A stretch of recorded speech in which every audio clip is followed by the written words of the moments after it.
Thank you, Mr. President. As you well know, sir, finding votes for the debt ceiling can sometimes be complicated. You yourself, as a member of the Senate, voted against a debt ceiling increase. And in previous aspects of American history, President Reagan in 1985, President George Herbert Walker Bush in 1990, President Clinton in 1997, all signed deficit reduction deals that were contingent upon or in the context of raising the debt ceiling. You yourself 4 times have done that. 3 times, those were related to deficit reduction or budget maneuvers. What Chuck and I think many people are curious about is this new adamant desire on your part not to negotiate when that seems to conflict with the entire history, the modern era of American presidents in the debt ceiling, and your own history in the debt ceiling. And doesn't that suggest that we are going to go into a default situation because no one is talking to each other about how to resolve this? Well, no, Major. I think if you look at the history, getting votes for the debt ceiling is always difficult. And budgets in this town are always difficult. I went through this just last year.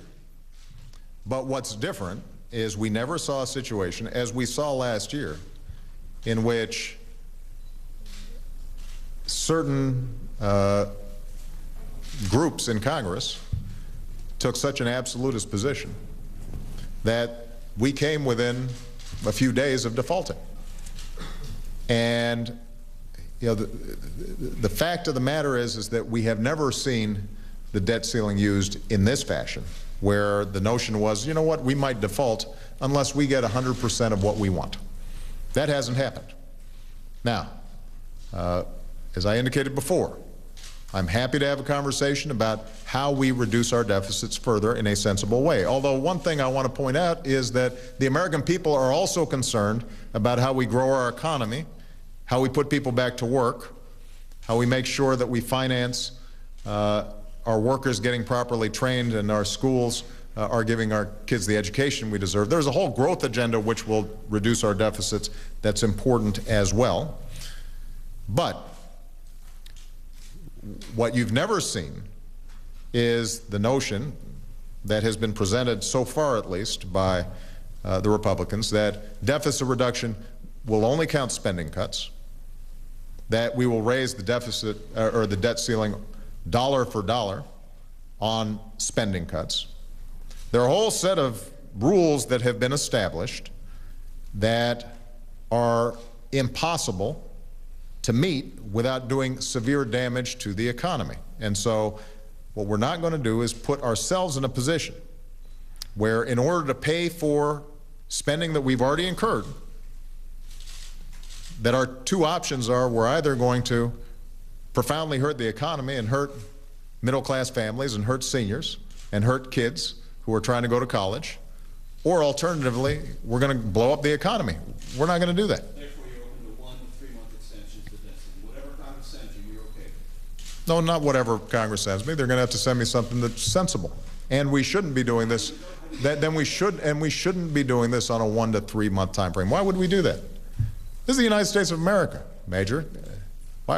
We can't manage our affairs in such a way that we pay our bills and we provide some certainty in terms of how we pay our bills?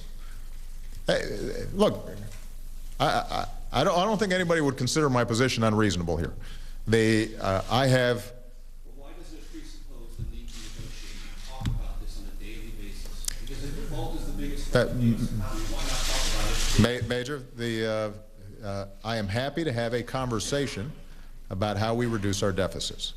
I'm not going to have a monthly or every 3 months conversation about whether or not we pay our bills, because that in and of itself does severe damage. Even the threat of default hurts our economy. It's hurting our economy as we speak. We shouldn't be having that debate. If we want to have a conversation about how to reduce our deficit, let's have that. We've been having that for the last 2 years. We just had an entire campaign about it. And by the way, the American people agreed with me that we should reduce our deficits in a balanced way that also takes into account the need for us to grow this economy and put people back to work.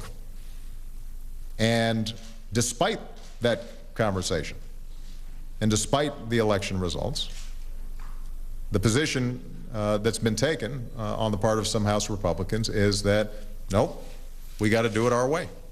And if we don't, we simply won't pay America's bills. Well, you know, That can't be a position that is sustainable over time. It's not one that's good for the economy now. It's certainly not going to be the kind of precedent that I want to establish, not just for my presidency, but for future presidents. Even if it was on the other side. You know, Democrats don't like voting for the debt ceiling when a Republican's president, and yet but you never saw a situation in which Democrats suggested somehow that we would go ahead and default if we didn't get 100% of our way. That's just not how it's supposed to work. John Carl.